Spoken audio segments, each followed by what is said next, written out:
संत शिरोमणि आचार्य श्री 108 विद्यासागर जी महाराज एवं आचार्य श्री 108 समय सागर जी महाराज के परम प्रभावक शिष्य मुनि श्री 108 अरह सागर जी महाराज के मुखारविंद से मुखरित मंगल प्रवचन श्रवण कीजिए प्रतिदिन 7 बजे सिर्फ आदिनाथ टीवी चैनल पर।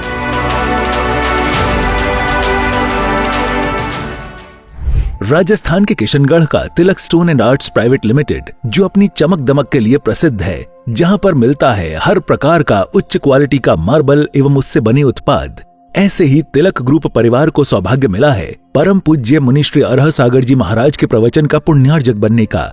ये एक ऐसा परिवार है जो समाज एवं संत सेवा में हमेशा अग्रसर रहता है और इसकी सेवाएं भी हमेशा उपलब्ध रहती हैं। इस कार्यक्रम के पुण्यार्जक हैं स्वर्गीय श्री ताराचंद जी प्रेमलता जी गंगवाल की पुण्य स्मृति में प्रवीण संजय राजीव ऋषिका शाश्वत एवं विधान गंगवाल तिलक ग्रुप और तिलक मार्बल परिवार किशनगढ़ राजस्थान के सौजन्य से। वेबसाइट www.tilakstonearts.com, संपर्क सूत्र 9319374633, ईमेल sales@tilakstonearts.com। इस कार्यक्रम के पुण्यार्जक हैं स्वर्गीय श्री ताराचंद जी प्रेमलता जी गंगवाल की पुण्य स्मृति में प्रवीण संजय राजीव ऋषिका शाश्वत एवं विधान गंगवाल तिलक ग्रुप और तिलक मार्बल परिवार किशनगढ़ राजस्थान के सौजन्य से। वेबसाइट www.tilakstonearts.com, संपर्क सूत्र 9319374633, ईमेल sales@tilakstonearts.com।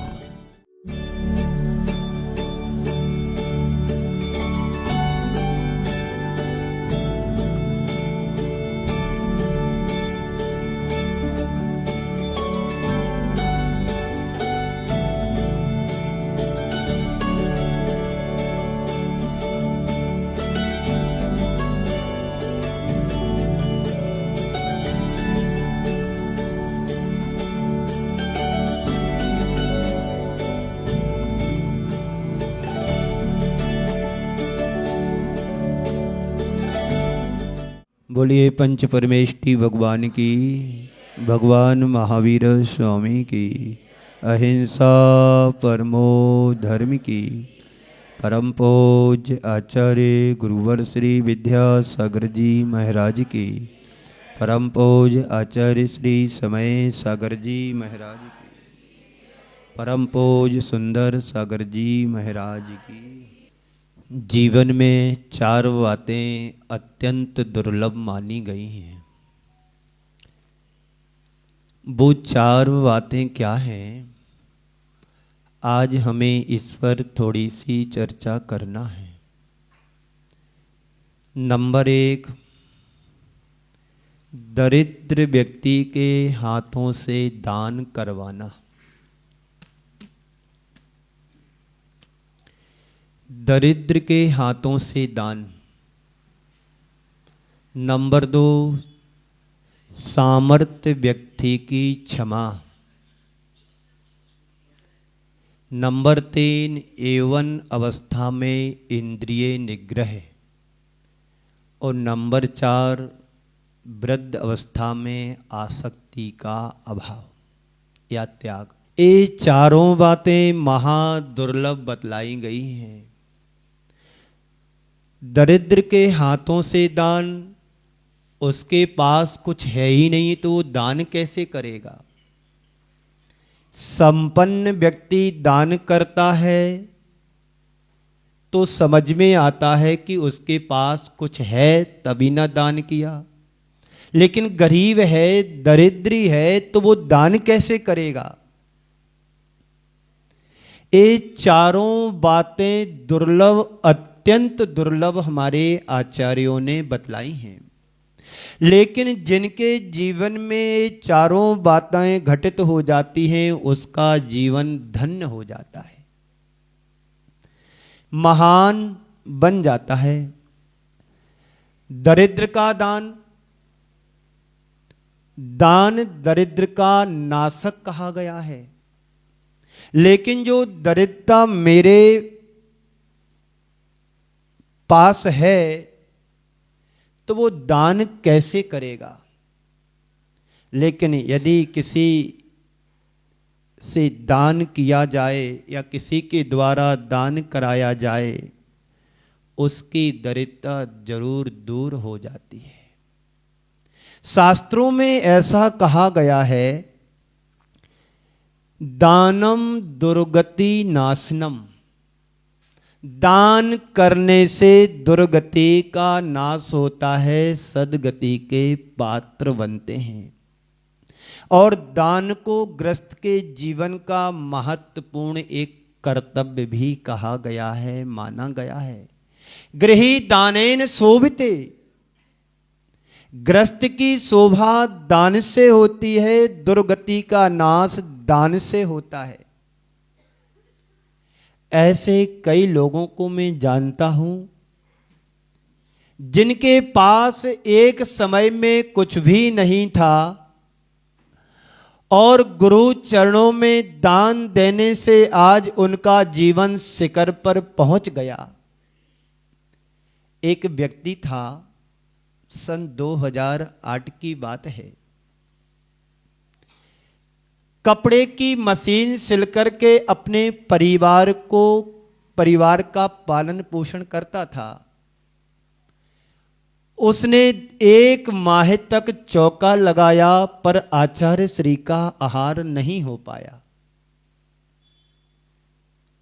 हम उस समय गुरुदेव के चरणों में आसपास रहते थे, एक महाराज जी, और हम लोगों के पास वो व्यक्ति आया और कहा कि महाराज श्री काफी दिन हो गया है, चौका लगाते लगाते गुरुदेव का आशीर्वाद नहीं मिल पा रहा। मैंने उससे कहा कि देखो, कहना तो कुछ नहीं है, गुरुदेव किसी के कहने से नहीं आते हैं, आप अपनी भक्ति में रंग लाएं तो तय मान करके चला कि हो सकता तुम्हें आशीर्वाद जरूर मिलेगा। उससे कहा कि रोज सुबह सबसे पहले गुरुदेव के चरणों में श्रीफल लेके नमोस्तु किया कर। 4 से 5 दिन उसके श्रीफल चढ़ाने से, नमोस्तु करने से जो पुण्य बना, और 6वें दिन उसके यहां गुरुदेव का आहार, बिना कहे कुछ कहे गुरुदेव का आहार हो गया। आहार तो हो गया, आहार देने का एक फल उसे मिला। साल 6 महीने में उसकी प्रोग्रेस बहुत अच्छी हो गई। एक किसका फल है? दानम दुर्गति नाशनम, दरिद्रता का नाश यदि करना चाहते हैं तो सदपात्र को दान देना शुरू कर दो। इसलिए ग्रस्त की शोभा दान से होती है। लेकिन कोई संपन्न व्यक्ति दान करता है तो उसके हिसाब से ठीक रहता है, लेकिन यदि कोई दरिद्र व्यक्ति दान करता है तो यह दान नहीं, एक आश्चर्य की बात होती है।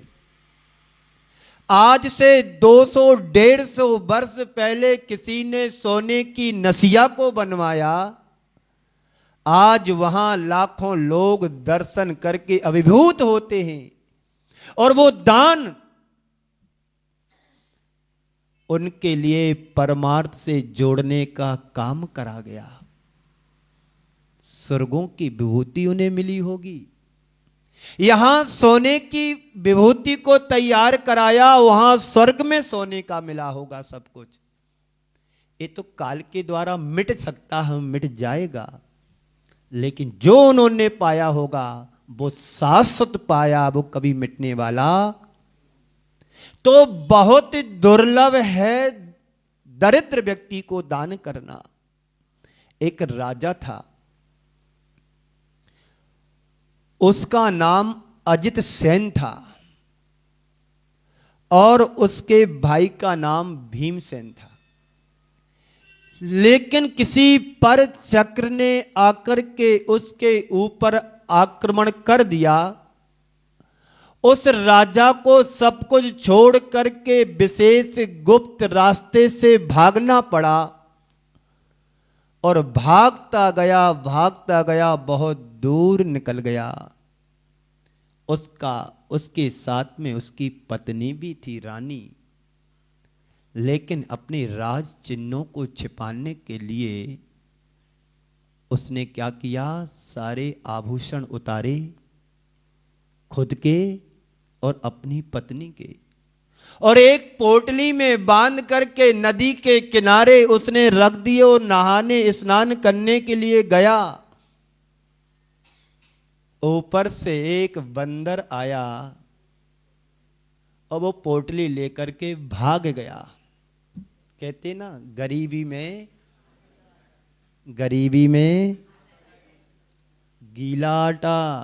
आपका तो सूखा है, कुछ भी बना सकते हो, हलवा भी बना लो, पराठे भी सेक लो, रोटी भी बना लो और बाटी भी बना लो, कसार भी बना लो, जो चाहो वो बना लो। अब आटा गीला हो गया तो अब कुछ नहीं बन सकता, लेई के अलावा चिपकाने के लिए काम आएगी वो भी।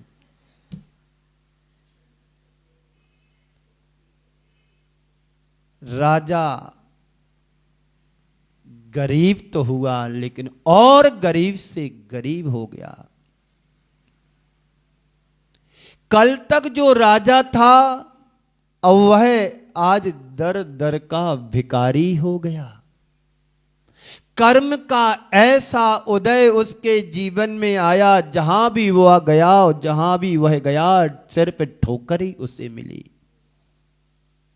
कहते हैं उजाला एक दिशा से आता है। कहां से आता? पूर्व दिशा से उजाला आता है, लेकिन जब अंधेरा व्यक्ति के जीवन में आता है तो 10 दिशाओं से आता है। जब मनुष्य के जीवन में विपत्तियां आती हैं, पहाड़ टूटता है विपत्तियों का, तो चौतरफा से वार उसके जीवन में होता है। वो राजा भागा, जान बचाकर के भागा और उसने अपने सब राजसी वेशभूषा को उतार करके एक तरफ रख दिया। मात्र उसके तन पर कुछ वस्त्र ही शेष रहे। उनकी जीवन साथी के लिए जो उसकी पत्नी थी, किसी के यहां काम में लगा दिया और जहां जहां वह गया उसे सिर्फ परेशानियों का सामना करना पड़ा, सिर्फ सामना करना पड़ा। यहां तक कि खाने के लाले पड़ गए।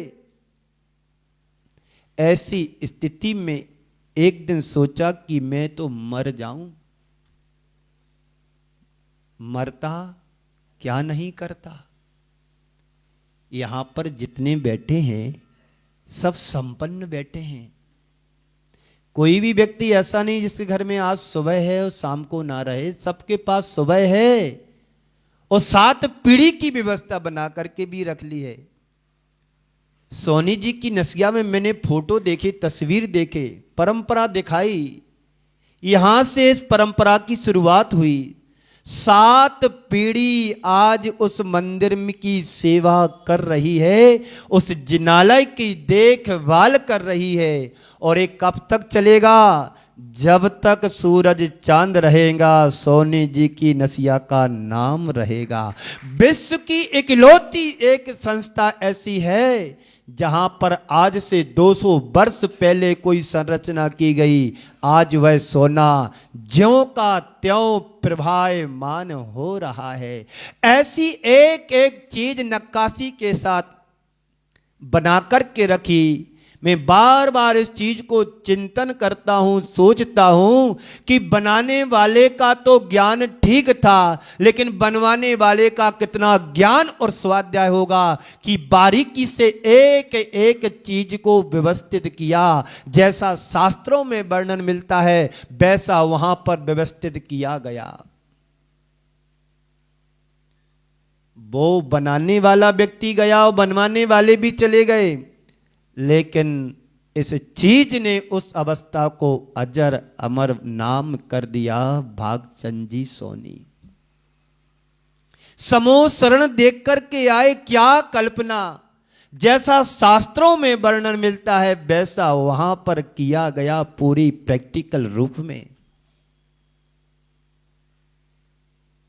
तो वह राजा जहां जहां भी गया परेशान हुआ, परेशानियों का सामना करना पड़ा। यहां तक कि खाने के लिए कुछ बचा नहीं। ऐसी स्थिति में उसने सोचा कि चलो मैं मर जाऊं। आत्महत्या का भाव लेकर के मन में जागा और आत्महत्या करने जा ही रहा था। अपनी धोती से फंदा लगा करके लटकने ही वाला था कि संयोग से उसे 2 चारण रिद्धिधारी मुनिराज के दर्शन हुए। कहानी का विस्तार अलग है, मैं शॉर्ट में आपको ले जा रहा हूं क्योंकि समय हमारे पास सीमित होता है। उतने ही समय मुझे पूरी बात आपके सामने रखना है। अपनी धोती का फंदा बनाकर के लटकने वाला ही रहा था कि संयोग से उसे 2 चारण रिद्धिधारी मुनिराज के दर्शन हो जाते जो आकाश मार्ग से आ रहे थे। और उसने देखा कि चलो मुनिराज आ रहे, मरने तो मैं जा ही रहा हूं, चलो एक बार मुनिराज के दर्शन कर लूं तो हो सकता मेरा कुछ उद्धार हो जाए, कुछ अच्छा बन जाएगा मेरा। उसे ऐसा आभास हुआ कि आज तक मैंने किसी भी मुनिराज को आहार दान नहीं दिया। आहार चलो थोड़ा सा आहार बना करके दे दूं, क्योंकि जंगल की बात है। पहले के समय में राजा महाराजा बड़े सात्विक ज्ञानी पुरुष हुआ करते थे। आपको पता है रामचंद्र जी लक्ष्मण जी सीता के साथ जब वन विहार कर रहे थे तो जंगल में उन्होंने वहीं पर सामग्री को इकट्ठा करके मुनिराज के आहार कराए थे। ऐसे ही उस राजा ने सोचा कि चलो जंगल से कुछ चीजें प्राप्त करके आहार दान करा दूं। उसने आहार को तैयार कराया, आहार दान दिया और उसके आहार देने के बाद पंचाश्चर्य हुए। और जब पंचाश्चर्य हुआ उसके दिन बदल गए। कहां वो मरने के लिए जा रहा था और आहार दान देने से उसके जीवन की काया कल्प हो गई। पूरा का पूरा सब कुछ परिवर्तित हो गया। जहां वो दाने दाने को मोहताज हो रहा था, जो अपना राज खो दिया था, पुण्य बड़ा और पुण्य ऐसा बड़ा कि खोया हुआ राज्य भी उसे प्राप्त हो गया। वो सारी चीजें हासिल होने लगी जो उसने अपने जीवन में खोया था। वापस आते वापस अपने खोए हुए राज्य का अधिकारी भी बन गया।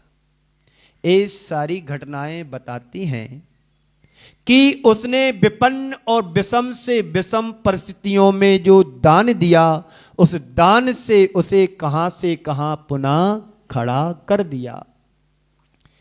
एक अंतराय उसके जीवन में बनकर के आया था, जिस अंतराय के परिणाम स्वरूप उसे दर दर का भिखारी बनना पड़ा, सामना करना पड़ा। अंतराय छटते ही सब चीजें सारी ज्यों की त्यों व्यवस्थित हो गईं।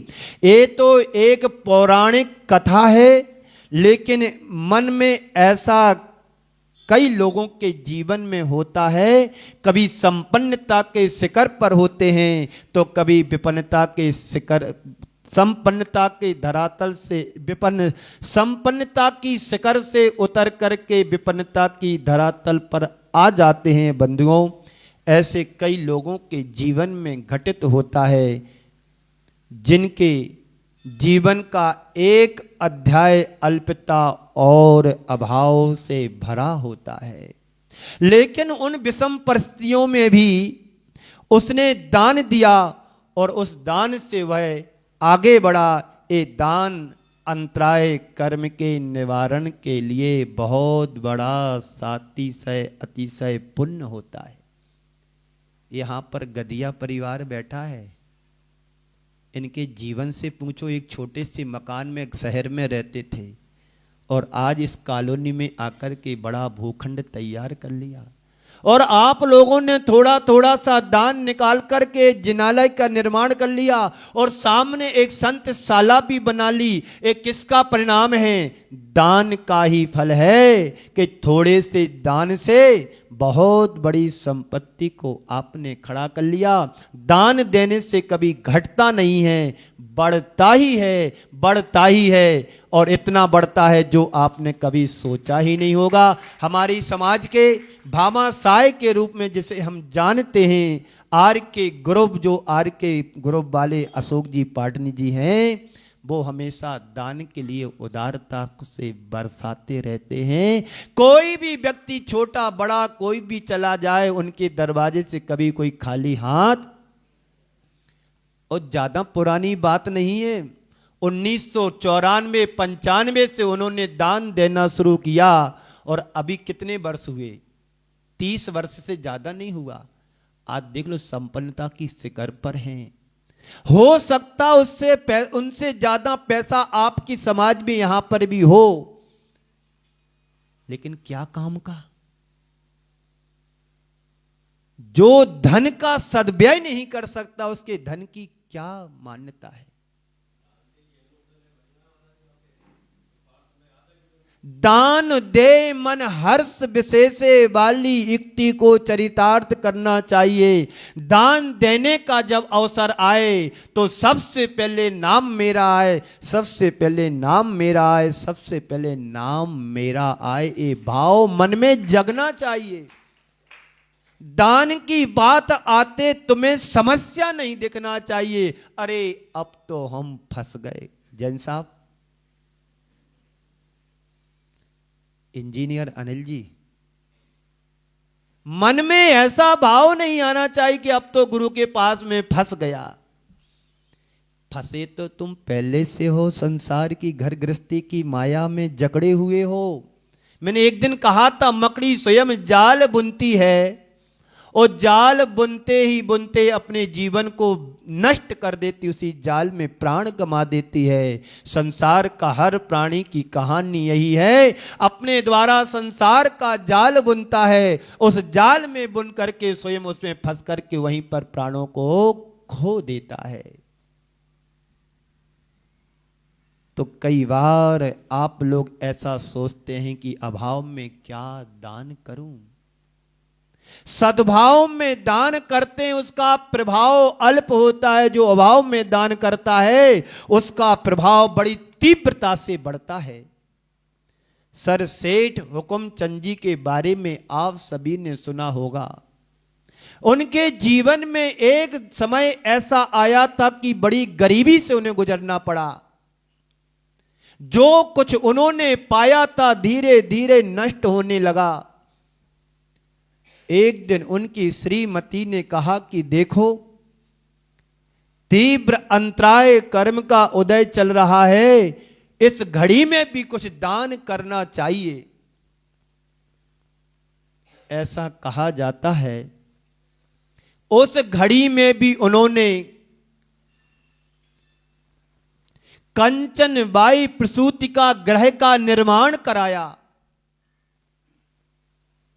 और उस दान करने से जो उनकी स्थिति सुधरी, और सुधरी क्या, वो संपन्नता के शिखर पर पुनः पहुंच गए। दान की महिमा के बारे में कहा जा रहा है। पुनः खड़े हो गए। मन में यदि अच्छे भाव होते हैं तो व्यक्ति अभाव में भी बड़े बड़े काम कर लेते हैं, और अच्छे भाव के अभाव में भी कुछ व्यक्ति नहीं कर पाता है। सब सोचते ही विचार करते ही रह जाता है।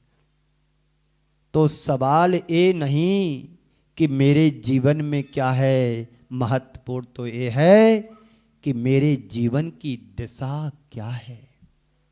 हम किस दिशा में चल रहे, हम क्या कर रहे हैं, हमें वो दृष्टिकोण अपना करके रखना चाहिए जो हमारे जीवन का आधार बन सके। तो दरिद्र का दान हमेशा कल्याणकारी होता है। एक महिला सिकरजी में आई, मैं गुड़ायतन में था, क्योंकि मेरा दरवाजा बाहर ही था। पहले दरवाजा मेरा कमरा पहला था, महाराज जी अंदर रहते थे। उसने आकर के निवेदन किया, महाराज श्री मैं कुछ दान देना चाहती हूं। मैंने पूछा क्या देना चाहते? उसके पास थोड़ी सी चांदी थी। महाराज श्री मेरे पास तो कुछ नहीं है, पर इतना सा है, मेरे परिवार से मैंने बचा कर के लाई हूं। मैंने सोचा कि सभी लोग दान दे रहे हैं तो मेरे पास इतना बड़ा दान तो नहीं है, पर मैं इतना देने के लिए तैयार हूं। फिर मैंने कहा कि जाओ कार्यालय में संपर्क करो। वहां गई, उन्होंने उनसे संपर्क किया और अपनी थोड़ी सी जो चांदी उसके पास पायलें वगैरह कुछ थी वहां जमा कराया, दान दिया, अपने घर चली गई। संपन्न व्यक्ति यदि दान करता है तो उतना महत्वपूर्ण नहीं होता है, लेकिन कोई गरीब व्यक्ति दान करता तो उसके कल्याण के लिए निमित्त और कारण बन जाता है। एक सज्जन मेरे संपर्क में हैं, उनके लिए 85 लाख रुपए का एक बहुत बड़ा किसी कारोबार में घाटा लगा और उस गांव में कोई धार्मिक अनुष्ठान होना था, मंदिर का निर्माण होना था। बोली लग रही थी। 15 लाख रुपए की उनके पिताजी ने एक बोली और ले ली। मिलने वालों ने कहा कि भाई क्या तुम पागल हो गए हो? अभी अभी 85 लाख रुपए का तुम्हें घाटा लगा है और 15 लाख की बोली। उसने कहा कि भैया इतना बड़ा नुकसान हुआ और आपने 15 लाख की बोली ले ली। तो उसने मालूम क्या जवाब दिया? यदि 1 करोड़ का घाटा लगा होता तो भरपाई करना पड़ती ना। तो मैंने सोचा कि सब राउंड फिगर में है कि 15 लाख भी उसमें गए और मेरा पुण्य होगा तो पुनः लौट करके आएगा। ये सोच, ये दृष्टिकोण हमारे अंदर आना चाहिए। आप लोग करते क्या हो? कहीं पर बड़ी राशि 2-5 लाख रुपए की बोल देते हो और फिर बाद में कोई 2-5 11,000 21,000 का दान की बात आती तो क्या कहते हो? अभी तो मुझे वहां का देना, अभी हमारे पास व्यवस्था नहीं है। बोलो यही ना जवाब मिलता है। जो छोटा पुण्य तुम्हारे उदय में आया था दान करने का, वो तुम अपने हाथों से उसको निकाल देते हो। बंधुओं, जब भी तुम्हारे जीवन में ऐसा कोई अवसर आता है तो सबसे पहले भाव ये बनना चाहिए कि मेरा द्रव्य लगे दान, मेरा सबसे पहला दान मेरा लगे, मेरा लगे, मेरा लगे। पर इससे विपरीत भावना हमारी रहती है, अभी तो मुझे वहाँ का देना है, अभी तो मुझे वहाँ का चुकाना है, अभी तो ऐसा करना है, अभी हमारे पास गुंजाइश नहीं है। जब भी अवसर आए तो अवसर की खोज करो और अवसर मिले तो छोड़ने का कभी प्रयास मत करना। जो है तुरंत कर देना चाहिए। बंधुओं, हम सबके जीवन में ऐसे कई बार अवसर आते हैं कि उन अवसरों को हम खो देते हैं। अपनी आपसी रंजसों के कारण एक दूसरे को देखना पसंद नहीं करते हैं। मैं क्यों छोटा बनूं, वो कैसे बड़ा हो गया, मैं क्यों झुकूं। ऐसी छोटी छोटी बातों में जो लाभ तुम्हें मिलना चाहिए उस लाभ से हम वंचित रह जाते हैं। तो कहने का मतलब ये है कि कितनी भी अभाव हो तुम्हारे जीवन में, मन को हमेशा ऊंचा बना करके रखना चाहिए। संस्कृत में एक सूक्ति आती है, उन्नतम मानसम यस्य, उन्नतम मानसम यस्य भाग्यतम तस्य समुन्नतम। जिसका मानस ऊंचा होता है उसका भाग्य हमेशा ऊंचा होता है। मन ऊंचा रखोगे तो भाग्य ऊंचा उठेगा। उदारता हमारे अंतरंग में होनी चाहिए। उदारता ही हमारे जीवन का उद्धार कराएगी। तो वह अपने अंदर इस तरह की भावना जगना चाहिए। हम समर्थ होने के बाद भी क्षमा करना। समर्थ हैं और क्षमा, इसमें कोई आश्चर्य नहीं है। कमजोर तो सभी से क्षमा मांग लेता है, क्योंकि उसके पास ताकत नहीं है। हम समर्थ हैं और क्षमा करो तब पते की बात मानी जाती है। वो क्षमा नहीं होती है, वो परिस्थितियों के साथ एक समझौता करता है। क्या करें भैया, शांति से ही जीने में समाधान है। छोड़ो, क्षमा करो, चलो, व्यर्थ में उलझने से कोई मतलब नहीं है। यहाँ इस क्षमा से कोई तात्पर्य नहीं है, लाभ नहीं है। समर्थ होने पर भी नज़रअंदाज कर देता ही सच्ची क्षमा मानी जाती है। एक बार ऐसा हुआ, एक पहलवान आया और एक व्यक्ति को एक दो घूंसा मार दिए। सामने वाला तिलमिला गया। उसने देखा ये तो पहलवान है, अब पहलवान से भिड़ेंगे तो मिटना हमारा, उसका तो कुछ बिगड़ना ही नहीं है। तो उसने भावों को संभालते हुए पूछा व्यंग्यात्मक रूप में, भाई साहब ये तो बताओ, आपने जो मुझे मारा है ये सही में मारा कि मजाक में मारा? आपने जो मुझे घूंसा मारा है सही में मारा कि मजाक में मारा? बोले सही में मारा। तो अच्छा है, क्योंकि मजाक मुझे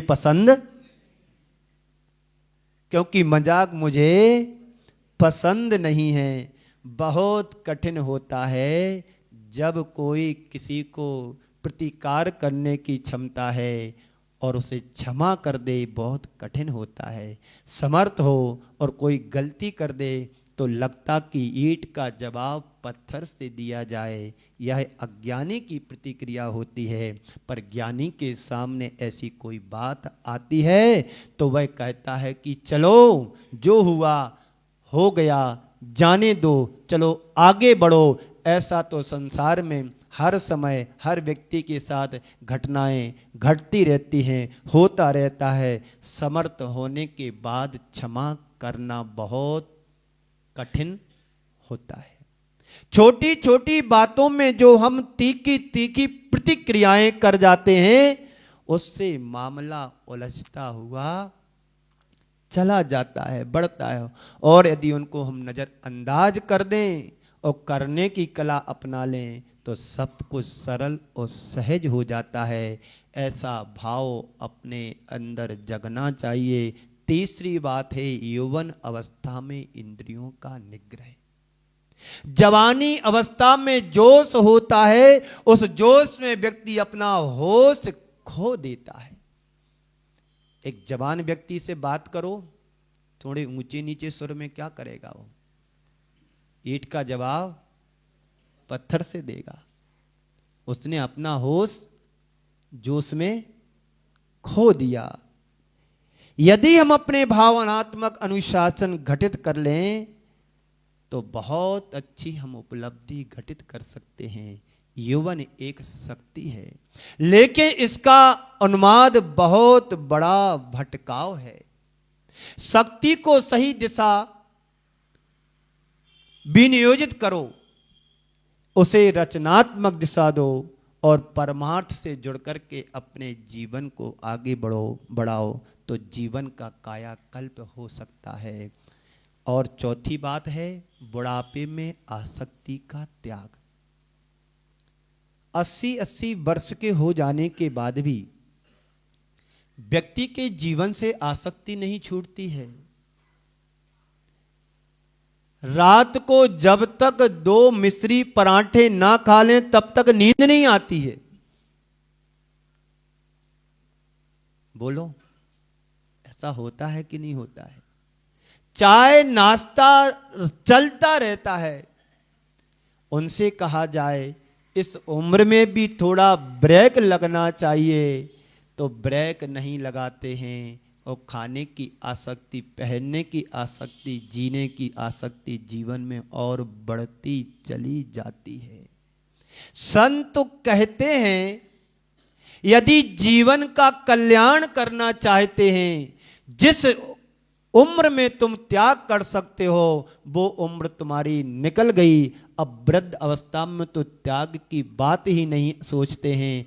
जीवन में आती ही नहीं आती है, और हमारी आसक्ति विषयों को देख करके, वस्तुओं को देख करके, चीज़ों को देख करके, खाने की हो या पहनने की हो, उसमें बढ़ती ही जाती हमारी आसक्ति।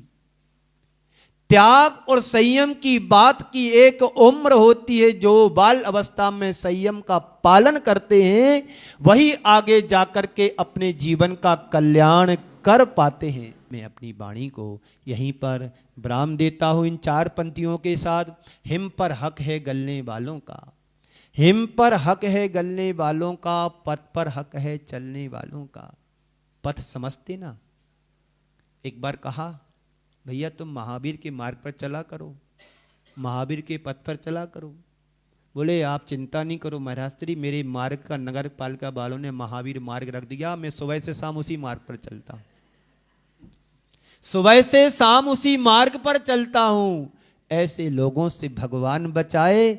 बात कुछ और कहने की थी, बात कुछ उस लहजे में कह दी, तो हमारे लिए जो जीवन मिला है, शेष जीवन को विशेष बनाने के लिए भगवान महावीर के सिद्धांतों को अपनाएं, उससे अपने जीवन का कल्याण करें। तो इसी मंगल भावना के साथ हिम पर हक है गलने वालों का, हिम पर हक है गलने वालों का, पथ पर हक है चलने वालों का, दीपक पर अधिकार है सभी का, दीपक पर अधिकार है सभी का, और लौ पर हक है जलने वालों का, लौ पर हक है जलने वालों का। बोलिए परम पूज्य आचार्य गुरुवर श्री विद्यासागर जी महाराज की। इस कार्यक्रम के पुण्यार्जक थे स्वर्गीय श्री ताराचंद जी प्रेमलता जी गंगवाल की पुण्य स्मृति में प्रवीण, संजय, राजीव, ऋषिका, शाश्वत एवं विधान गंगवाल, तिलक ग्रुप और तिलक मार्बल परिवार किशनगढ़ राजस्थान के सौजन्य से। वेबसाइट www.tilakstonearts.com, संपर्क सूत्र 9319374633, ईमेल sales@tilakstonearts.com। संत शिरोमणि आचार्य श्री 108 विद्यासागर जी महाराज एवं आचार्य श्री 108 समय सागर जी महाराज के परम प्रभावक शिष्य मुनि श्री 108 अरह सागर जी महाराज के मुखारविंद से मुखरित मंगल प्रवचन श्रवण कीजिए प्रतिदिन 7 बजे सिर्फ आदिनाथ टीवी चैनल पर।